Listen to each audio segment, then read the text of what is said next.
We're here, we're queer, and we love the Lord. That's right, you're listening to Coming Out Christian, a podcast about life at the intersection of queer identity and Christian faith.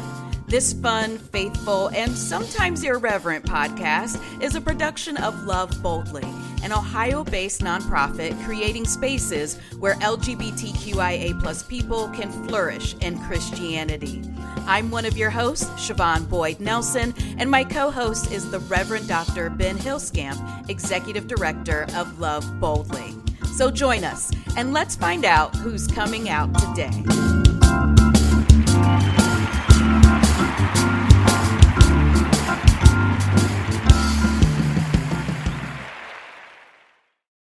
Well, hello there, Ben. There you are again. Hello, Siobhan. How are you? I am doing wonderfully. It is the holiday season. How are you feeling? Oh, I love this season. Now, Okay. Don't get me wrong. It's as a pastor, it's Advent, so Yeah. I'm busy. Even with a small congregation, Advent and Christmas time, other than maybe Easter time, is busy. But this is my favorite time of year. I love Christmas. I love Advent. I love all the traditions. I love the hymns. I love the carols. I love this time of year. Oh, that's so fun. Okay, so then you're going to love my question that I have for you. It's about pets and this wonderful holiday season. Ben, do you get your beloved pet a Christmas present? I'm trying to remember if I did last year or not. Okay. I don't. Okay, no, I did. I Ooh. got him a jacket that he never actually wore, Oh, and it's still just sitting on a hook in the mudroom. But yes, I will probably get Scout something. yes. He's not much of a treats dog, so who knows? But I will probably get him at least a little bit of something.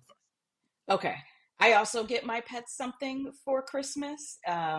They don't know that it's Christmas, but they're very happy to, for them, it's a random Yeah. Tuesday. Yeah, they got it. Okay. So you got Scout a jacket. Now, do you do like Christmas PJs or anything like that for Scout? No. No? Oh, is that a bridge It's too hard far? enough to try to get him into a jacket, which he Yeah. needs because, he's half Chihuahua, so he's a small little dog. Yeah, he is. And he gets cold very easily. Yeah. But no, I don't do the whole pajama thing. I love Scout, but he's a dog. Okay, I hear you. And hear me on this. Target makes it so easy, right? When you walk in and there's just pajamas for you, pajamas for your wife, pajamas for your son, pajamas for the puppy. And so I'm going to admit that I have done that before where we all have the matching pajamas and then Skylar has the matching pajamas. No, there are no photos of this because we are horrible, so horrible at taking photos. And then, my dog really just shouldn't wear pajamas because she sleeps under the covers. She gets hot. She wakes up in the middle of the night. She takes off the pajamas. It's not a silent night when you put the puppy in pajamas. So I've learned that lesson, but they're so cute. They're so cute. I'll take your word for it. Okay. Well, and I don't know what Skylar will get this year for Christmas. Actually, I feel like Shay usually buys the Christmas gifts for the animals. Like I do the Christmas gifts for our son and Shay does it for the animals. I mean, Shay does Shay usually thinks of a Christmas gift for our son first too. Maybe I'm just not that good at gift giving. Oh my, I better get on it. Okay. Anyway, let's get to today's episode. And I will look at my Christmas list later. Very excited for today's guest. And that is Kevin Marsh. Kevin is a religious educator and leader whose ministry seeks to draw the circle of sacred community wider. He felt called to ministry at 18 and since then has received a BA in Christian ministry and biblical literature from Indiana Wesleyan University and a Master of Divinity from Yale Divinity School, where he focused on religious education, spiritual formation, and queer theology. After coming out as gay, Kevin has found a spiritual home in the United Church of Christ, where he is currently serving as a youth ministry director at Westerville Community United Church of Christ in Westerville, Ohio. And very happy to say that that church is a longtime church partner of Love Boldly, our parent nonprofit. He feels especially called to this work of empowering young people of faith to claim their space and voice within the church, and has served churches in similar youth and children's ministry positions in both Connecticut and New Hampshire. Kevin is also an avid Taylor Swift fan, Swiftie in the house, a man with just enough homosexual audacity to believe he can accomplish any DIY project he can think of. I'm with you, I feel you, you can. And a dedicated pet parent to a badly behaved cat named Rudy and an unbothered hedgehog named Francis. I can't wait to hear more. I'm certain our listeners can as well. Welcome, Kevin. Thank you. It's really nice to be here. Very excited to be on the pod as a short time listener, not new, but not old Okay. either. Okay. I'm really excited. Thank you for having me. Wonderful. Thank you for being here. I'm very excited for this conversation. And of course, we're going to start with our first question, which is always, what is your testimony? What is your story at the intersection of queer identity and Christian faith? Uh, Asking my testimony like brings me back. And I've been percolating on this question ever since I got the email asking me to be on here. Okay. And the first thing that I thought was to kind of look at them in parts, because when you're a baby, you neither know that you're Christian nor gay. Right. So I knew that I was Christian before I knew I was gay. So we're gonna start there. Okay. Um, I grew up in a very evangelical family.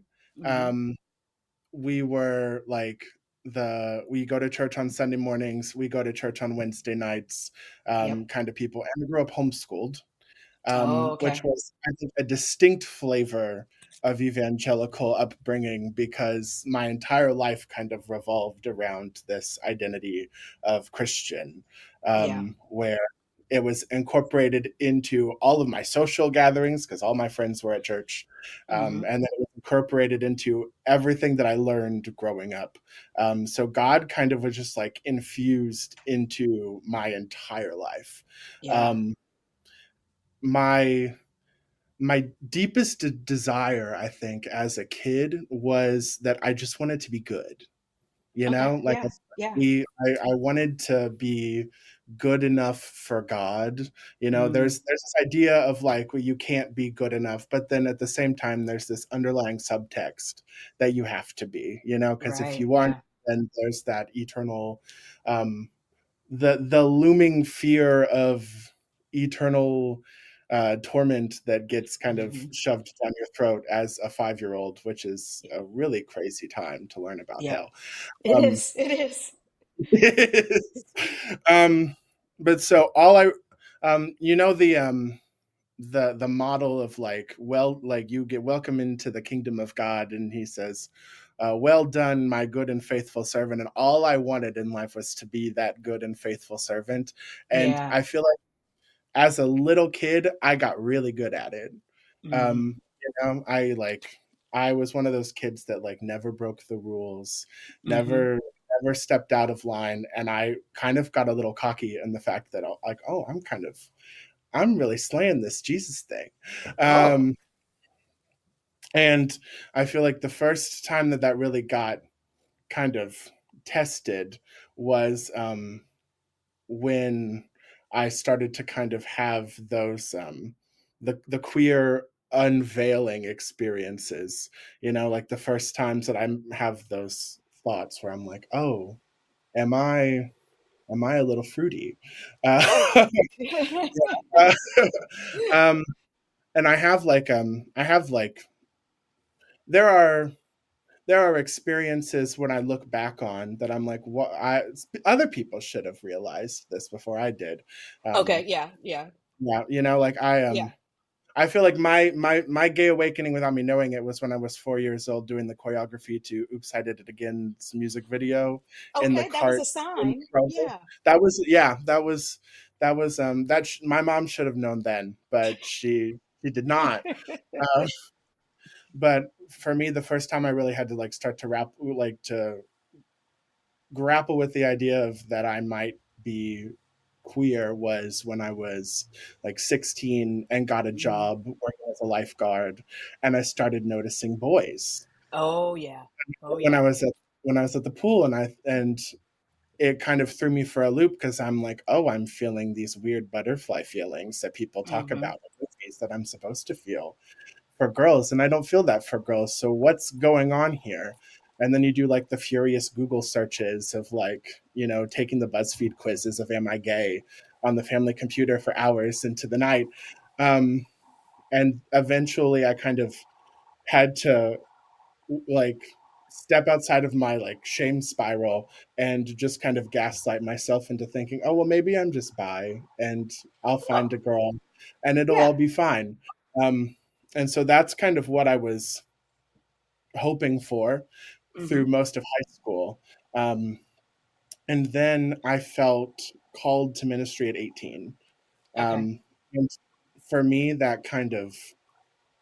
that was my sign from God that everything was going to be fine. That God Mm. was going to, if God could like reach down and give me that like deep inner conviction that I was supposed to be in ministry, then of course God's not going to let a gay person be a Right. pastor. So God's going to turn me straight when I find the Oh right girl. yeah. Um, and so that was the mindset that I went into college with. Mm-hmm. Um, which just kind of put me into this really weird cycle of dating people where I would Mm. start dating a woman at my school, and then it would kind of quiet the feelings for a second, and then I would realize that no, I actually still am into boys, and then I would quickly break up with the girl because that wasn't the one that God had for me, Mm. obviously. Oh, Um, okay. and that kind of was the like just cycle that we were on repeat with for those 4 years. And when I think what started to shift was I dated somebody who her dad had come out as gay and had like her parents had gotten divorced and he was remarried to a man, and I saw how much that affected her, and I was like, oh well, I can't do that to her again. She'll hate her dad. And Oh. that's too much for me. Um, and so I ended that relationship, went on to another girl, but that feeling never kind of left of like, oh, I see the if I really follow up with this Mm-hmm. and like there is I could be setting someone up for a life of devastation, and that just broke me, and I couldn't Yeah. do that to somebody. And that is kind of the thing that I had one more girlfriend after her, and we were evangelicals. Okay. So Yeah. she she it was 7 months in and she was talking about marriage, and I was like, oh no, we Oh yeah. can't, that's not for me right now. And so I ended things with her and was like, I think that this is something I probably have to deal with Okay. eventually. And so that kind of started me on a journey of deconstruction where I Mm-hmm. kind of very frankly like stood in front of God and was like, I need some help here because what Mm-hmm. is going on is not working.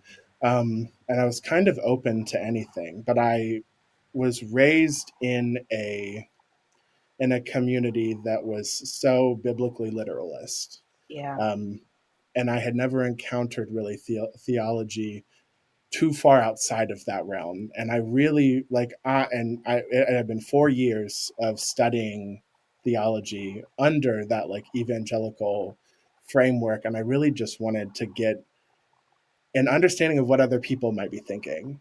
Mm-hmm. Like, because I had heard rumblings that there were like queer Christians out there, but when you grow up very isolated and then you go to a very conservative school, Right. like the influences that you have and just the lack of like I didn't know the term open and affirming. I didn't know what to look Mm-hmm. for.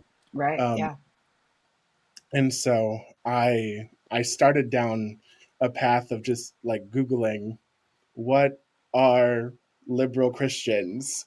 And And kind of found like Brian McLaren and Rachel Hud Evans and other like authors like that who were writing books and just started like gobbling up their books like they were like I was a kid on Halloween and they Yeah. were like those little fun sized pieces of candy. Um, and I did that for about a year while I had graduated from Indiana Wesleyan and I had started a master's program there. Um, and throughout the first semester, which was in the fall of 2019, Okay. I I was just consuming everything that I could from uh, progressive theologians and affirming theologians. Mm-hmm. And as I was at my alma mater, still studying this, like under the same kind of confines of evangelical theology, um, I it started not to feel fun anymore. Um, it or not even fun is a bad word. Um, it started to feel a lot more hurtful to be studying theology there. Okay. There started to be a lot more of a weight Yeah. that was inherently there because I think before I could kind of when people would talk about LGBTQ issues in the church before I had kind of started to actually reckon with the fact that I was indeed gay and this was something that affected me. I could kind of remove myself a little bit from it, and I couldn't anymore, and that was really scary and also like really difficult.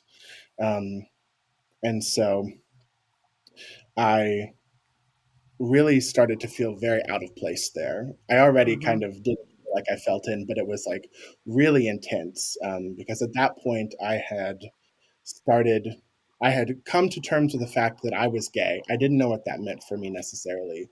Right. Um, but I knew that I I knew that at that point I had gotten to the point where maybe I should back up a little bit.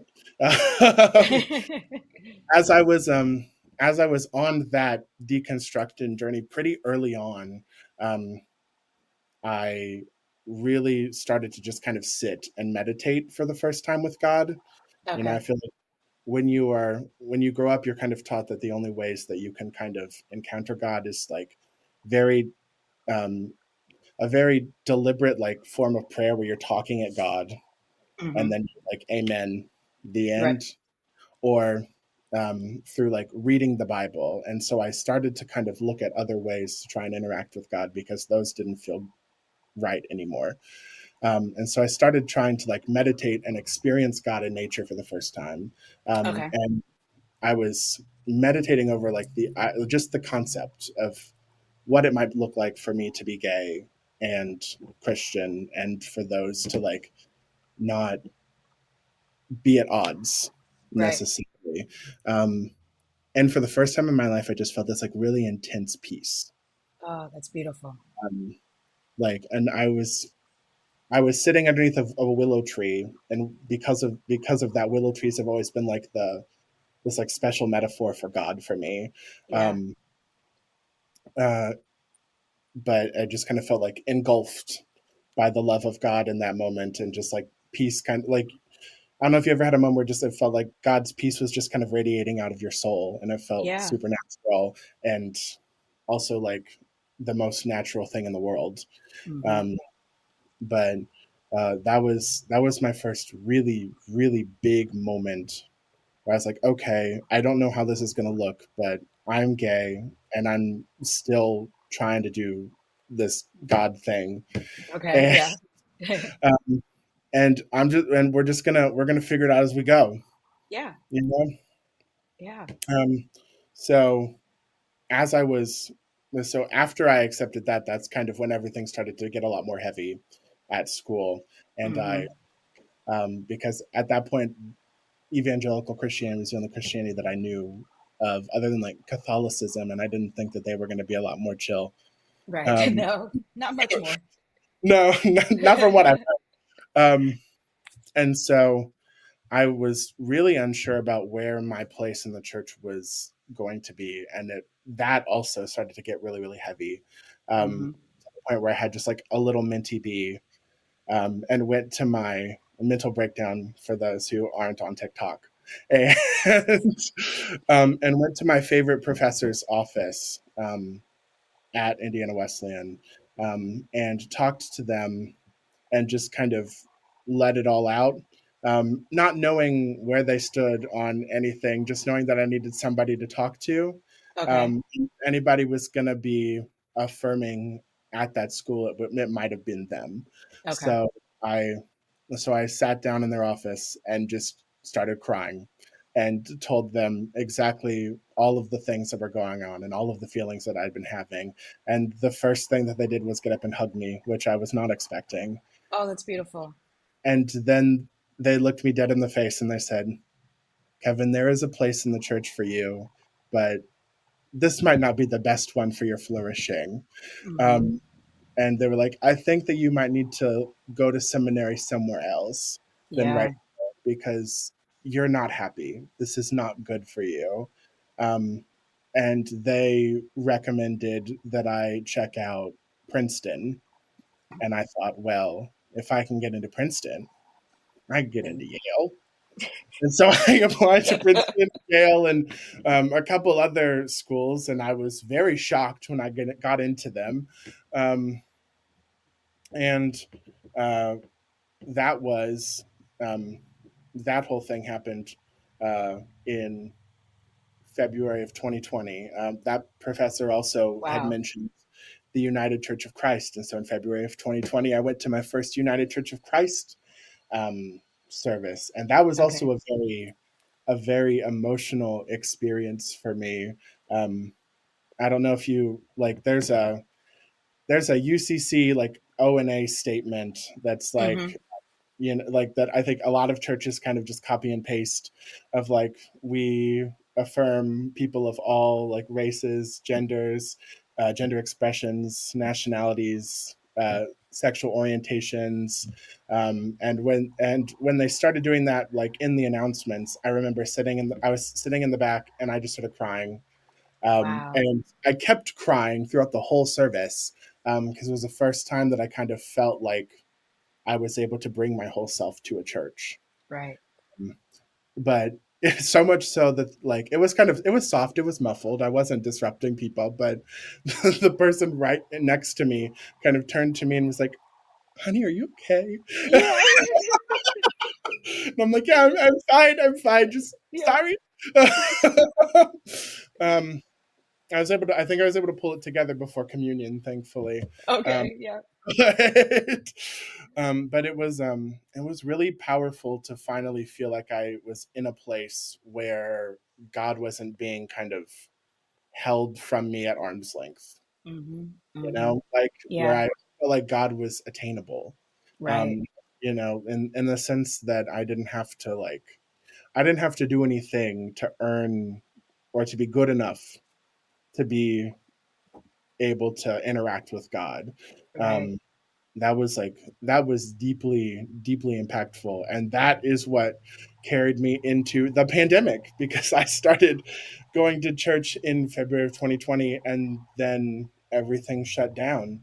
Yeah. Um, and then I moved across the country from Ohio, where I grew up, to New Haven, Connecticut, to start Wow. seminary.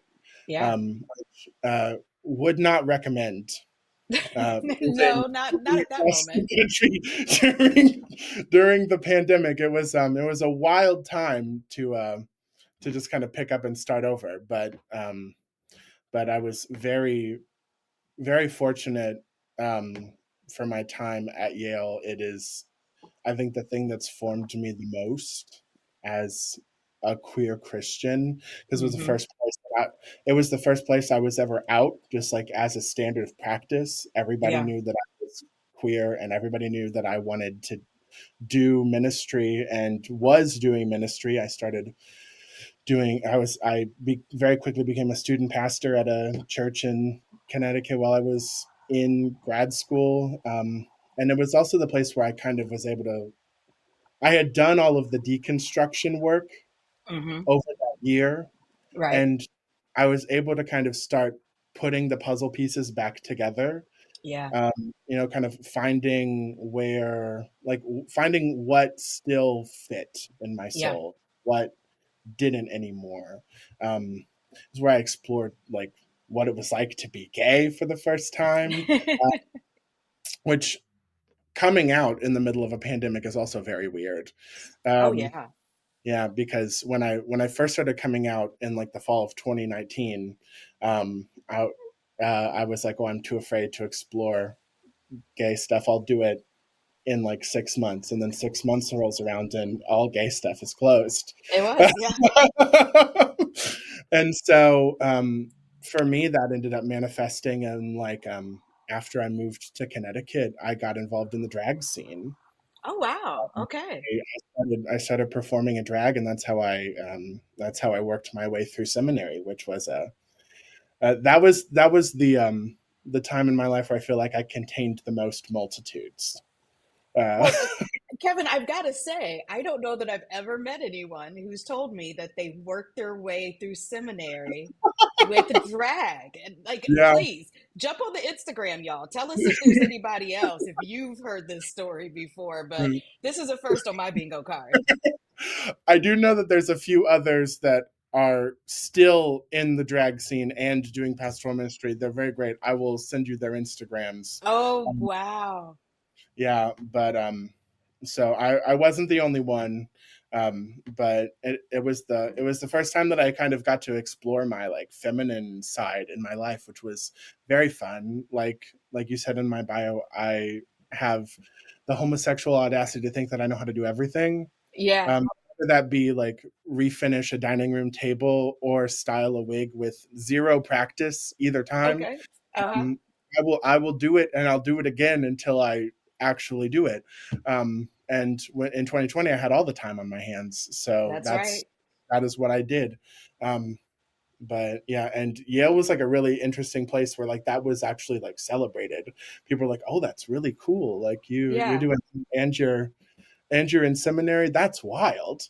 Um, and it was also the first time that I ever actually made queer friends, which Oh, was yeah.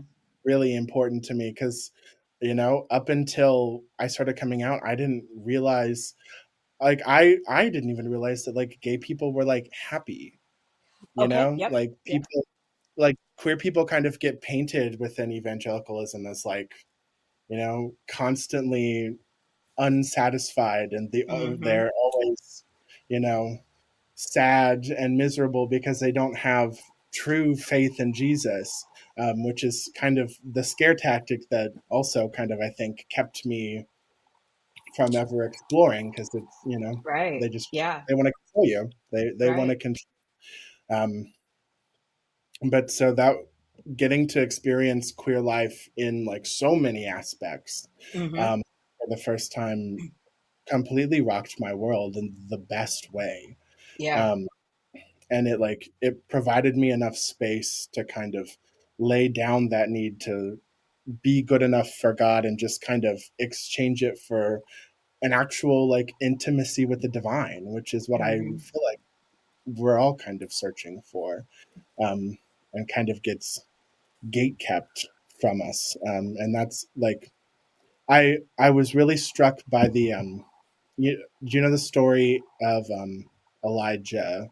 Yeah. I think it's Elijah, Mm-hmm. where he's taken to the mountain, and you know he's listening for God's voice, and like the fire and the Right. tornado and um, the something else comes through, and and God's voice isn't there. God's voice is in the whisper. Um, Mm-hmm. I feel like my time at Yale was the time where I kind of shut out all of the other noises, um, in order to finally hear God's whisper. And that's kind of the thing that I've been trying to that that has been what my spiritual practice has been focused on since, is just kind of listening for the nudge, listening for the whisper of God. And that led me back to Ohio, and that's led me here, and I'm very happy to be here. So Oh, what a beautiful story, Kevin. Thank you so much for sharing that with us. And I will agree, God is often whispering to us or nudging us, which leads my wife and I to have a prayer that says, God, I'm not getting I'm not getting the nudges. I need you to make it plain. Like there are many times we have prayed, please make it plain because I can't read through Uh-huh. the lines. Yeah. Yeah, Yeah. same, but Okay. yeah. So tell me about your time now that you are a youth ministry director at Westerville Community United Church of Christ. And what does that look like as a youth ministry director? And I ask this of you specifically because you are a gay man. And we all know the history that our I'll say our culture has with gay men and just men in general, even in our culture, and allowing them to be people who steward our children. I know this personally because my son is an elementary school teacher and he is very aware of what it means to be a young Black man who wants to be an elementary school teacher. Hmm. How has that worked for you? How has that played out for you as a youth ministry director? Oh, that is a great question. Um, I think that I think that it, like everything, it has its good and bad elements. I think Mm-hmm. there is a real lack of good, like, masculine presenting role models for Yeah. young people. A lot of times, this is I think, a holdover of patriarchy, but Oh, yeah. um, people believe that, or uh, it kind of gets broadcast across the world that men are too important to spend time with young people because young people aren't whole people yet. And Mm-hmm. so that role gets relegated to women, usually probably for the better for the young people themselves. Uh, but but that does kind of create a lack of how to do masculinity for young people in a way that is not um, terrible. Yeah. Oh, yeah. Right. Absolutely. Um, however, there is also the very real knowledge that specifically like white men, are more likely to do inappropriate things when given like authority positions over young people. Mm-hmm. Um, and so in my role, I've been very intentional about making sure that any and all abuse prevention policies that we have at our church, which thankfully my church already had a really great abuse prevention policy when I got here, Yeah. but making sure that that was constantly up to date, making sure that everyone who works with our youth have been background checked within the last 3 years by a Mm-hmm. third party, and making sure that there is never an instance where there is ever one adult and one kid Right. alone Right. together, making which requires more work for me because I have to develop a large scale of volunteers that I have to draw from in order to be able to do youth group. Right. Um, Yeah. but um, for more than anything, I want to make sure that all of the kids and all the parents feel safe coming to youth group, you Mm-hmm. know, coming to Yeah. youth group or sending their kids to Sunday school. I want to make sure that I know that I'm a safe person, but not everybody else knows that I'm a safe person. And so I want to Right. make sure that everybody knows that they're safe when they come to church, you Yeah. know? Absolutely. And you talk about being a masculine role model and a positive, masculine presenting role model. And it doesn't seem like our youth are getting that either in the church, in schools, in community. I really appreciate the way that you put it that we save men's time for adults. Men's Mm-hmm. time is too precious to be spent with children, but you clearly are spending your time, your precious time with children. Why do you think that that's a valid use of your time and a valid use of your ministry in particular?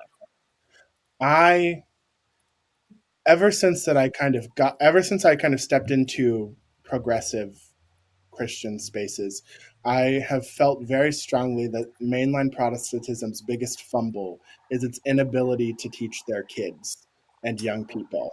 Um, Okay. Okay.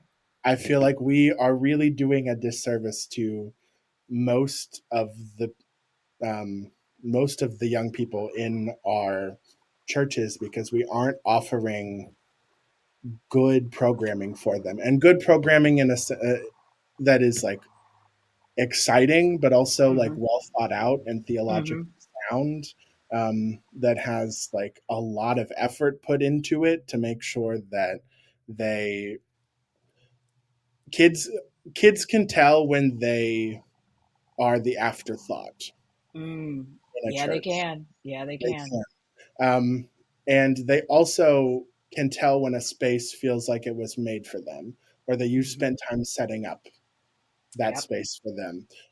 And since I've been here, I've been really intentional to do things like building a boat out of cardboard when we did Jonah and the Whale, and gathering all the kids on the boat and having one of the kids play Oh, Jonah, and then having a big fake whale that I also made out of cardboard, just for a Sunday school lesson, because I think that kids are worth good faith formation that takes effort.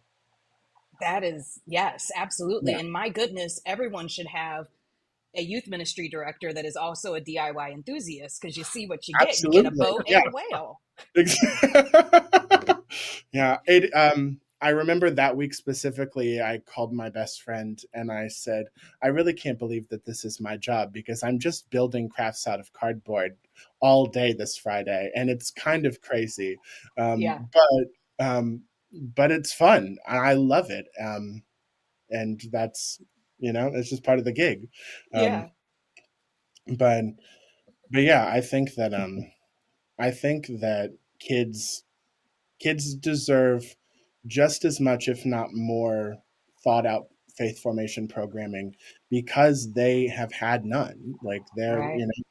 they are they're kind of malleable sponges. And what I've seen is when you present the Bible to kids in a way that shows them at its heart always that there's a God that loves them and wants to like be in some sort of relationship with them and with their heart, um, they eat it up.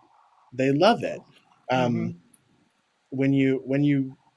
when you're actually trying to do good youth and kids ministry, I think kids are receptive, but I think that kids also know when you aren't really trying that hard, and I think that is the dilemma that a lot of mainland churches kind of find themselves in, where either we don't have enough resources to have a staff person like me, which is fair and difficult, and that's like or we just kind of don't care that much, Right. or I don't have the kids, so we don't feel like it's worth investing in.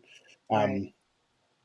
Um, but I think I think that if you give kids good and exciting programming, they will be like you can form them in faith. Yeah. Um, Kevin, I want to follow up on Siobhan's kind of first question about youth ministry. Um, she asked about um, your work, your ministry coming from your identities. I'm interested in your thoughts on doing youth ministry, doing children's ministry, doing student ministry, specifically at a church that not only or a congregation really, that not only talks about being queer affirming, but actually lives that out in some really, I think, very interesting ways. In my work through Love Boldly with WCUCC, again, it's not just a church where people are queer affirming and maybe there's some older queer folks. There are, whether or not they're involved in the work that you do, there are people there, there are children there are teens there who are openly queer or in the process of coming out, including in the process of kind of figuring out their own gender identity and possibly transitioning as well. So, what does it look like for you to be a youth minister in that kind of space? um, I it's really exciting for me.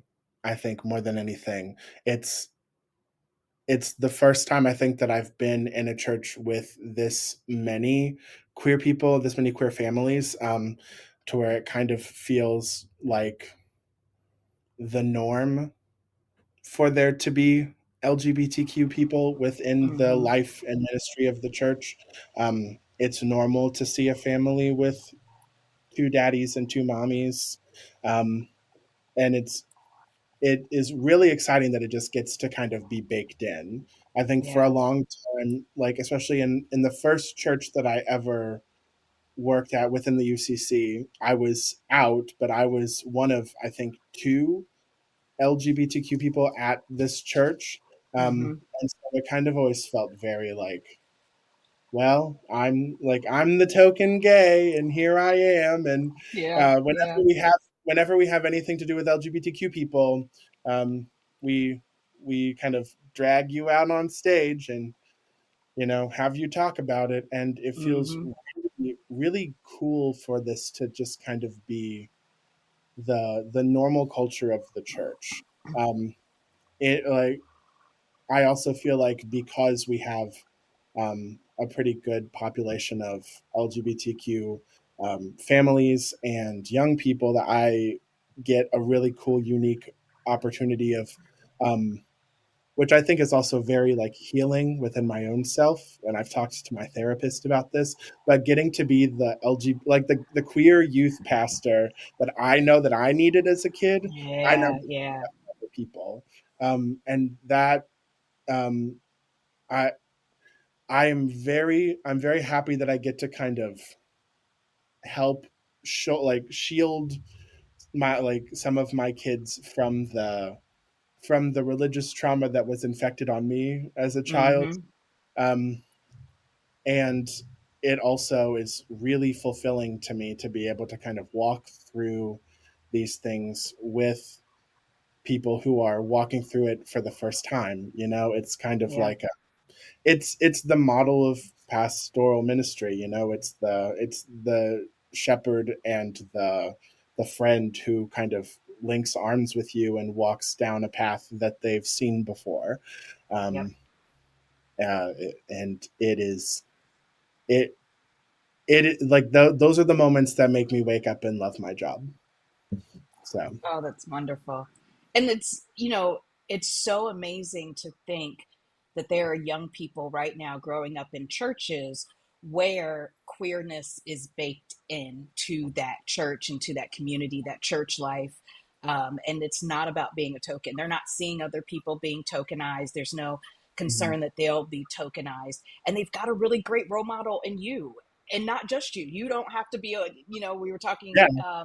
in our last episode about pedestals, and you don't have to stand on a pedestal if there's a room, if there are enough people to have a stage, right? Mhm. And so you get to be a role model, but also don't necessarily have to be on a pedestal. That's really great for the young people. Yeah. Wonderful. Well, Kevin, this has been a wonderful, wonderful conversation. Ben, do you have any other questions? I just think that you just I know you've lifted my spirits, because I think that also I could have used an open and affirming queer youth pastor. I think so many of us could have Mhm. used that. So thank you for being that for young people today. I'm so excited that folks in Central Ohio have you as a resource. Thank you. I appreciate that a lot. I'm just kind of getting into the groove of this ministry. I've only been here since May, but I have fallen in love with this community and this city and this church. And so there's nowhere in the world that I'd rather be. And I thank you very much Oh, for that affirmation. wonderful, wonderful. All right, well, let's jump into our final two segments of the podcast. The first one is the query of the day. That's right, that's a pun, but it's our opportunity to ask you a question and your opportunity to respond to us on Instagram. Follow us, like us, tell your friends. Coming Out Christian Podcast on Instagram. Today's query of the day goes back to our conversation earlier about dressing up your pets in Christmas gear, because I got to ask Kevin this question. We already heard Ben's answer. Scout's not here for it. He's not even here for the jacket when he's cold. My puppy is here for a parka. Now, my puppy will put on a parka, even put on the snowsuit pants if it's snowing outside. Not here for the PJs because they already sleep under covers. Kevin, what you got? Are you dressing up? What is it, Rudy and Francis? Um, I don't know if you've ever interacted with a hedgehog, but they are not prone to do a lot. Me and uh, me and him, our bonding experiences are limited to he falls asleep inside my hoodie pocket while I watch Oh, movies, and that's as much as he would like to be involved with me. Um, okay. so attempting to wrestle clothes on him would be impossible. However, I do love dressing up Rudy, partially because it's the only way that I can get him to be just slightly uncomfortable enough to not climb onto the top shelves and knock everything off of them. Oh my Um, goodness. he doesn't mind clothes, but he doesn't prefer them. Uh, so I try to not dress him up constantly, but I always buy him a new Christmas sweater for every holiday season, and I buy him a Halloween costume. This year he is going to be Marie Antoinette. Uh, Oh, I love that. Maria's my girl. Yes. uh-huh. Come on, Rudy. he, we tried it on already. He does not like it. Okay. But he will suffer through for pictures on Halloween. Um, but Oh my he goodness. he doesn't mind a sweater. The ball gown and the wig he wasn't a fan of, but he doesn't mind a sweater. So we'll Okay. yeah. That will be his Christmas present this year is another sweater that he'll tolerate. I love it. And I love it because cats are mean, and cats are always getting their own way. So go, Mhm, Kevin, for getting your way with the cat. mhm. I It absolutely, is I'm behind that. it is so rare, but on occasion, just every once in a while. Every once in a while, you got to get your licks in while you can. And then, so I'm here for it. Yes. All right, let's jump to our moment in queer Christian history. This is when Ben regales us with a moment in here in history to remind us that not only have we always been here, we've always been here in the church. What you got, Ben? Well, I tried hard while we were talking with Kevin to find something at the intersection of pets and LGBTQ people in the church, and didn't really come up with anything. Darn. So I'm just going to go with what I had, and that is I want to highlight Father Michael Judge, who some of our particularly LGBTQ Christian listeners are going to know Father Judge's name. He was a Franciscan friar, Franciscan priest in New York City, um, openly gay, and was actually fairly well known as a gay man. This wasn't something that a few friends knew about. This was something that quite a few people in his life knew about.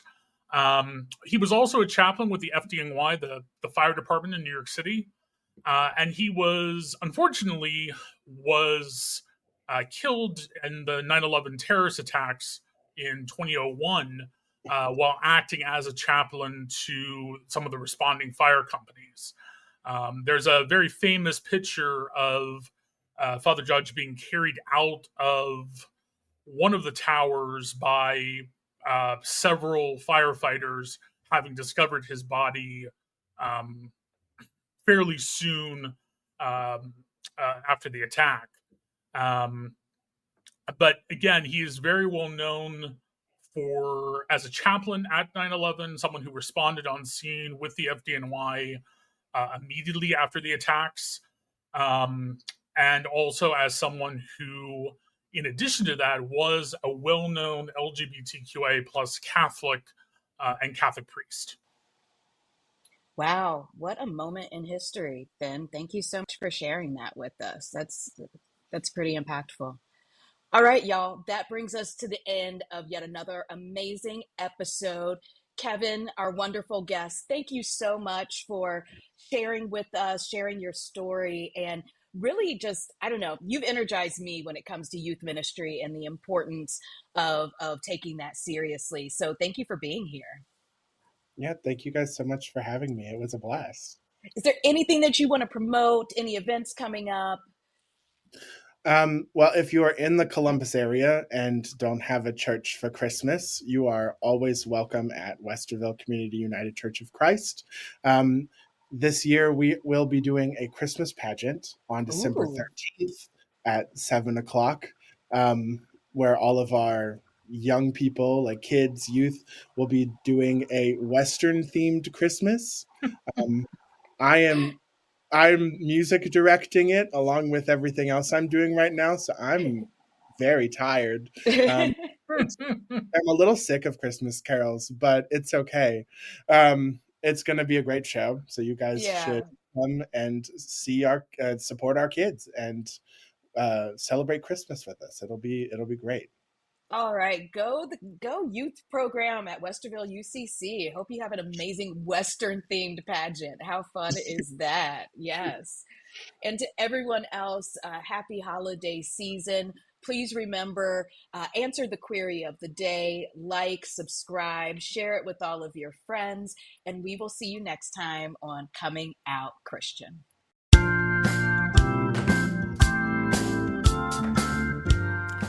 Thanks so much for joining us today. We hope this conversation encouraged you, challenged you, and maybe just helped you feel a little less alone on your journey. If this podcast has been meaningful to you, would you consider supporting the work of Love Boldly?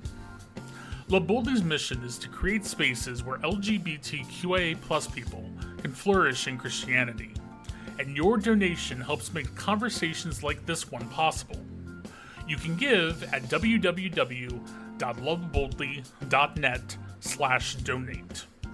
That's www.loveboldly.net/donate. Want to stay connected with the podcast? Follow us on Instagram at comingoutchristian_podcast for updates, resources, and community. Until next time, remember that you can be queer and Christian and queer.